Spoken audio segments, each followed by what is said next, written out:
Bom, Aristóteles tinha esta qualidade que eu acho imortal, que é a atenção à experiência real. Ele não saía da experiência real. Você vê que de tudo que Aristóteles escreveu, 80% são observações da natureza, observações da realidade. E só 20% são obras do que hoje nós chamaríamos propriamente de filosofia. Você vai ver que ele está lá falando da embriologia do gato, da vida dos periquitos, né? Do relevo do solo, dos meteoros.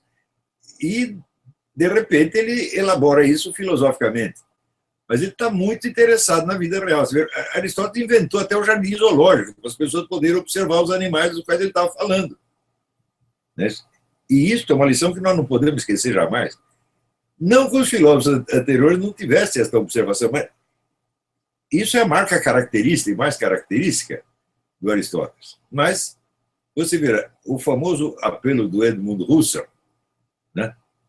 Quando ele fala zu den Sachen selbst, vamos voltar às coisas. Né? Vamos parar com as ideias, vamos voltar às coisas. Esse apelo foi feito muitas vezes ao longo da filosofia. Né? Agora mesmo, ele estava citando o caso da geração de 98, Ortega y Gasset. Ortega y Gasset acreditou que ele podia sair do artificialismo acadêmico colocando tudo dentro de uma perspectiva biográfica. Ele diz que o fenômeno fundamental da vida não são nem as coisas físicas, nem os pensamentos, mas é a vida humana. Né? E o que é a vida? A vida é o que hacemos e o que nos passa. É o que nós fazemos e o que nos acontece. Eu digo, bom, se você começa a pensar a partir do que você faz e do que lhe acontece, bom, sem dúvida você está ancorado na realidade. Mas é evidente que esse prisma biográfico não é o único possível. Não é isso? Você pode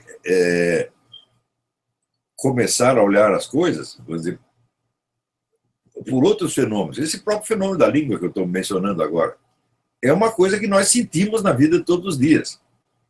A linguagem dos jornais, por exemplo. Não é isso? Hoje em dia, os jornalistas não sabem sequer manejar a gramática, meu Deus do céu. Não sabem conjugar um verbo. Não sabem articular um pronome. Não sabem uma regência verbal, uma regência pronominal.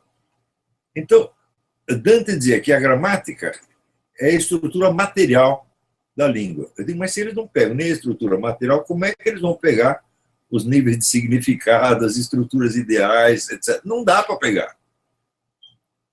Então, essa perda da linguagem, que o pessoal vai recuando tudo com esse tati-bitate, essa linguagem de bichinho, tá entendendo? Ué, eu acho que isso aí dá para você fazer muitas descrições de realidade baseadas nisso. Não é isso? Como é que... eu sempre me lembro, no tempo que eu trabalhava na revista Nova, e tinha uma sessão de cartas, né? E eu que era incumbido de ler as cartas e distribuir, então, para vários especialistas que respondiam. E uma mulher, então, escreveu para o sexólogo da revista, dizendo, doutor, eu estou com um problema de ejaculação precoce. É isso? Eu disse, bom, é óbvio que ela não tem ejaculação precoce, mas esse é o nome que ela aprendeu. Então, qualquer que seja o problema dela, ela vai dizer com o nome que ela aprendeu. Isso está acontecendo no Brasil. As pessoas não estão dizendo o que está acontecendo. Elas estão dizendo o que elas aprenderam a dizer, por mais deslocado que seja da situação real. Qualquer exemplar de qualquer jornal brasileiro é um mostruário formidável disso aí. Está entendendo? Então, em primeiro lugar, vamos dizer, os próprios estereótipos de esquerda e direita que você tem. Não é isso? Então, eu penso assim, eu começo a pensar de onde foi que o De Frango tirou a conclusão de que eu estou pregando uma sociedade de castas. Porque a palavra castas o impressionou. Né? Então, castas, hierarquia. Então, é isso que ele quer. Ele foi tremendamente impressionado por uma palavra que, para ele, tem uma ressonância negativa. Então, ele não pega o que eu disse, ele pega o que a palavra casta, vamos dizer, a reação que a palavra casta desencadeia na sua imaginação. imaginação pueril, assustadinha, etc, etc. E todo mundo no Brasil está falando assim. Obrigado. Claro que no Brasil, você vê isso em outros lugares também, mas a diferença é que no Brasil só tem isso, não tem mais nada. Professor, temos agora uma pergunta do Luiz Afonso, para o senhor. Ô, Luiz. Olá, tudo bem? Na verdade, estou usando o espaço aqui só para dizer um oi. Estou dizendo que eu estou aqui. Me falaram que o senhor ia vir para cá. E, afinal, estamos aqui de videoconferência, mas tudo bem. E, segundo, mandar um abraço para vocês todos aí. E também tem enviar também os abraços da Juliana e do Mário, que não puderam vir. E, portanto, também estou aqui transmitindo os abraços dele a vocês aí. Obrigado. Ao Dani, ao Pedro, a Leila, tá bom? Muito bom, obrigado. E, olha, pro ano eu vou para aí, tá? Ainda não deu, tá? Mas no próximo ano vou dar um jeito para ir, ok? Venha. Me aguarda. Abraço. Muito bem. É bem verdade que a gente ficou bastante animado com a possibilidade do senhor vir, mas também não tem problema. A gente talvez possamos tentar para o ano que vem. Terminando a minha casa nova agora. Eu não posso sair daqui agora nesse momento. Né? Mas talvez possamos tentar para o ano que vem. O que o senhor acha? Sem dúvida. Quando marcar... Bom, eu espero estar livre.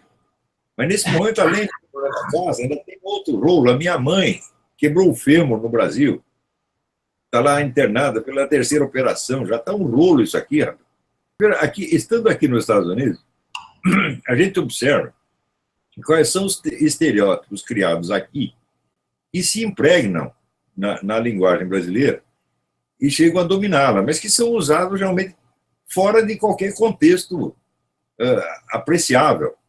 A mania de olhar para os Estados Unidos para ver, em busca de um modelo, de uma inspiração, etc., eu acho isso um negócio catastrófico, sobretudo por parte do pessoal da chamada direita brasileira, né, que eles ficam olhando aqui. Claro que o diálogo, o debate político americano é muito mais rico do que o brasileiro, sem dúvida, mas ele também está todinho engessado. Inclusive, por isso mesmo, outro dia eu botei uma nota no Facebook, falei, olha, depois que eu vim aqui nos Estados Unidos, eu só aprendi alguma coisa com 2 formadores de opinião americana, a Diana West e o Jeffrey Nyquist, que são 2 marginais aqui. Os outros eu não aprendi nada, porque eles não sabem nada. Eles estão absolutamente por fora, né? Repetindo as mesmas conversas que aprenderam desde a fundação do movimento conservador, que foi o movimento conservador aqui é dos anos 50, né? Eles ainda continuam com a mesma temática. Então, essa temática já está deslocada em relação à situação americana. Agora, você imagina em relação à brasileira. Não é isso? Então, agora, os fenômenos reais que estão acontecendo diante de nós, por exemplo, toda essa dialética interna do movimento revolucionário, que eu estou falando aqui, que está acontecendo diante dos nossos olhos, e que cada revolução supostamente libertária cria uma ditadura pior que a anterior, bom, isso é o que está acontecendo de fato, de novo, diante da nossa cara. Né? E, no entanto, você pega o pessoal conservador brasileiro, eles só discutem as coisas do ponto de vista teórico. Por exemplo, da moral teórica. Né? O gaysismo é antibíblico. Fala, mas quem é que não sabe? Mas o problema não é que ele é antibíblico. O problema realmente não é esse. O problema é que ele está ajudando a criar uma tirania monstruosa em cima de nós, a pretexto de liberdade. Isso é o que está acontecendo mesmo. Não é isso? Eu quero falar a destruição da família, etc, etc. Fala, cara, destruição da família. Isso eu já falei, já escrevi artigos sobre isso. Fala, destruição de quais famílias? Você acha que os Rockefeller estão destruindo a família deles? Está cheio de Rockefeller querendo mudar de sexo? Não, isso não tem na família do Rockefeller, não tem na família do Roger Soros, não tem na família do Zuckerberg. Isso só tem nas famílias dos idiotas. Então, não é a destruição da família. Ao contrário, é a consolidação do poder de algumas famílias. Quais delas? As de todos os caras que estão lá no Clube Bilderberg. Cada um tem uma família, a família patriarcal. E essas famílias patriarcais estão mandando no mundo. Enquanto os idiotas embaixo Fala, não, nós temos que nos libertar da família patriarcal. Eu digo, bom, você se liberta da sua família patriarcal, você cai sob o comando da família patriarcal dos outros. Porque, você diz, família patriarcal e poder são quase sinônimos. Agora, a família nuclear, né? O papai, a mamãe, um bebê e um aparelho de televisão, né? É uma entidade absolutamente inerme, impotente, incapaz de fazer face, vamos dizer, à complexidade da sociedade atual. Então, as pessoas se preocupam. No Brasil ainda tem gente preocupada com o império dos valores patriarcais. Pode ser. A família me mostra um raio de um patriarca aí, eu não estou vendo nenhum.